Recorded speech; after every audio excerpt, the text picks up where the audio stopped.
السلام علیکم ورحمۃ اللہ وبرکاتہ۔ الحمدللہ والصلاة والسلام علی رسول اللہ۔ اللہ تبارک و تعالیٰ نے سورہ مائدہ میں ایک قاعدہ بیان فرمایا، کہا وَتَعَاوَنُوا عَلَى الْبِرِّ وَالتَّقْوَى، کہا تقوی اور نیکی کے کاموں میں ایک دوسرے کا ساتھ دو، وَلَا تَعَاوَنُوا عَلَى الْإِثْمِ وَالْعُدْوَانِ، کہا زیادتی اور گناہ کے کام میں ایک دوسرے کا ساتھ نہ دو۔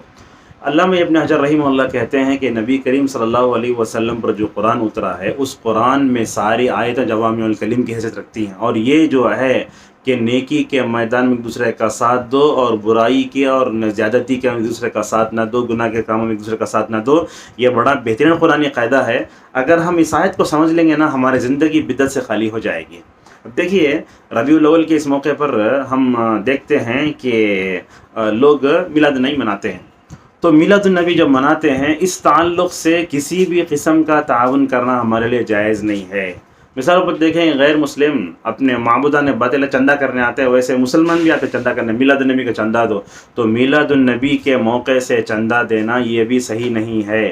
اور اسی طریقے سے میلاد النبی کے بارے میں کسی بھی قسم کا تعاون کرنا یہ ولا تعاونوا علی الاسم والعدوان میں آتا ہے۔ مثلا کیسے جھنڈے سینا، جھنڈے بیچنا، اور اسی طریقے سے جھنڈے چڑھ کر بننا، اور اس طریقے سے ہم دیکھتے ہیں کہ میلاد النبی کے موقع پر لوگ اپنے اپنے اس میں لڈو، بیکری میں جو ہے کیک تو جاتا رہتا ہے جلوس، اس کے لیے چیزیں دیتے رہتے ہیں، تو ہرا کپڑا خریدنا، جھنڈے سینا، لگانا، اس بارے میں پیسے دینا۔ اور دیکھتے ہیں بڑے بڑے سیاست میں رہنے والے مسلمان بھی میلاد النبی کے عید میلاد النبی کے اس موقع پر مالی تعاون کرتے ہیں، تو ان کا مالی تعاون کرنا یہ خود ان کے لیے دنیا میں فتنے کا ذریعہ بنے گا، اور آخرت میں یہ میلاد النبی کے لیے جتنا پیسہ لگایا گیا اس پیسے کے بارے میں جواب بھی دینا پڑے گا۔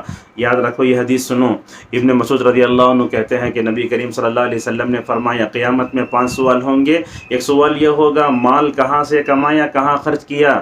اگر جھنڈے بننے میں، اور اسی طریقے سے جھنڈے بننے کے ساتھ ساتھ مطلب شربت بنانے میں، گاڑیوں کے پیٹرول ڈالنے میں، ڈیزل ڈالنے میں، کپڑے پہننے میں، جو بھی میلاد النبی کے بارے میں خرچ کیا ہو، چاہے وہ بدعتی عالم ہو، چاہے وہ عام آدمی ہو، چاہے بدعت سے تعلق رکھنے والی عورتوں ہوں، تمام کو اپنے پیسے کے بارے میں قیامت میں جو ہے جواب دینا پڑے گا۔ تو اس طریقے سے میلاد النبی کے تعلق سے کسی قسم کا تعاون ہمارے لیے کرنا جائز نہیں ہے۔ اور اسی طریقے سے اس میں ایک بات یہ بھی آتی ہے کہ میلاد النبی کا کھانا، یعنی تو وہ طرح کی شربت آتی ہے تو کیا کرنا چاہیے، ایک دم جو ہے واپس کر دینا، پھینک دینا اسے۔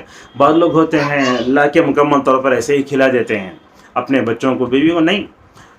یہ جو بدعت سے تعلق رکھنے والے کھانے یا کاج کا کھانا، یہ سب کھانا ناجائز ہے اور نہ اپنے بچوں کو کھلانا چاہیے، بلکہ لانے والے کو اگر واپس کرے تو اس میں خود اسے لمحہ فکریہ ہے، وہ کیا کرے گا، سوچے گا شاید یہ نہیں کرنا چاہیے، اچھے انداز سے اس کو نصیحت کر کے واپس کر دینا چاہیے۔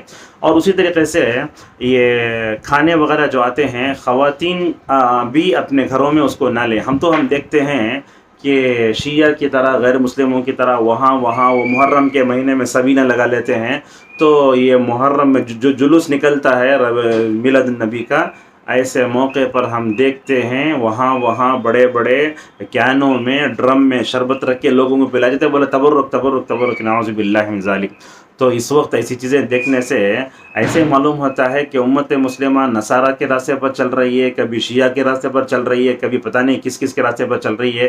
ایک حدیث میں پورے میلاد النبی کا خلاصہ مکمل طور پر ہم رد کر سکتے ہیں، من تشبہ بقوم فہو منہم، جو آدمی دوسروں کی مشابہت کرتا ہے وہ اسی میں سے ہو جائے گا۔